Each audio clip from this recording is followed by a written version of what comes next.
Hi hello guys, இன்னைக்கு என்னோட பேபியோட நாங்கள் போன ஃபர்ஸ்ட் பீச் எக்ஸ்பீரியன்ஸ் பார்க்கலாமா? ரொம்ப நேரமாக கேப் புக் பண்ணி கேப் கிடைக்கல. சரி, ஆட்டோவில் ஃப்ரெஷ் ஏர் வாங்கிட்டு போகலான்னு சொல்லிட்டு கிளம்பியாச்சு. இன்னைக்கு நேரமே நல்லா இல்லைன்னு நினைக்கிறேன். ஏன்னா எங்கே பார்த்தாலுமே டிராஃபிக்காக இருந்துச்சு.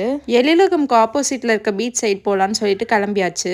போன உடனே நானும் என் ஹஸ்பண்டும் ஒரு கரும்பு ஜூஸ் வாங்கி குடிச்சிட்டோம். இந்த பீச் சைட்லேயே நிறைய ஷாப்ஸ்லாம் இருக்கும் ஃபுல்லாக. ஸோ அதை பார்த்துட்டு போகிற போது டயர்ட் தெரியாதுன்னு சொல்லிட்டு அப்படியே நடந்து போயிட்டு இருந்தோம். பாப்பாக்கு இந்த ஒரு பீச் செட் வாங்கி கொடுக்கணும்னு ஆசையாக இருந்தது. வாங்கியிருந்தோம். அவளுமே ரொம்ப ஆர்வமா வச்சுட்டு இருந்தா.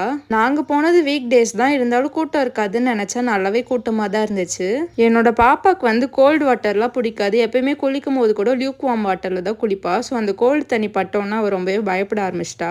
இது எங்களோட ஃபர்ஸ்ட் பீச் எக்ஸ்பீரியன்ஸ். எங்களுக்கு ரொம்பவே மெமரபிளா இருக்கும். தண்ணியில நிக்க வச்சோன்னா அவ ரொம்பவே கிராங்கி ஆயிட்டா. அதுக்கப்புறம் அழுவ ஆரம்பிச்சிட்டா. வாங்கின பீச் செட் வச்சு அவளுக்கு வீடு கட்டி காமிச்சிட்டு இருந்தேன். என்னோட ஹஸ்பண்ட்க்கு இதுல இன்ட்ரெஸ்ட் இல்லாதனால அவங்க வீடியோ எடுத்துட்டு இருந்தாங்க. டைம் 6:30 ஆயிடுச்சு. அவளுக்கு ஈவினிங் ஸ்நாக் வீட்டிலேருந்தே கஞ்சி எடுத்துகிட்டு போயிருந்தேன். அதை ஃபீட் பண்ணிட்டேன். என்னோட ஹஸ்பண்ட்க்கு பலூன் ஷூட்டிங்னா ரொம்பவே பிடிக்கும். ஸோ நான் சுடுறேன்னு சொல்லிட்டு போயிருந்தாங்க. பாப்பா என்னை சுடவே விடல. ஸோ அவங்களே ஃபுல்லாக காலி பண்ணிட்டாங்க. இந்த மாதிரி சின்ன சின்ன ரைட்ஸ்லாம் அவள் மதுரையில் நல்லாவே என்ஜாய் பண்ணா. பட் இங்கே ஆல்ரெடி கிராங்கியாக இருந்ததுனால என்னையும் சேர்த்து ஏற்றி விட்டாங்க. பட் இருந்தாலும் அவள் அழுதுகிட்டே இருந்ததுனால நானுமே இறங்கிட்டேன். ஃபைனலாக ஒரு பலூன் வாங்கி தந்ததுக்கப்புறம் பிரணீதா ஹாப்பி ஆனாச்சு. டின்னருக்கு மவுண்ட் ரோட்ல இருக்க கீதம் ரெஸ்டாரண்ட் தான் போயிருந்தோம். அங்கே பேபி சேர் இருந்ததுனால சாப்பிட்றதுக்கு ரொம்பவே கன்வீனியன்ட்டாக இருந்துச்சு.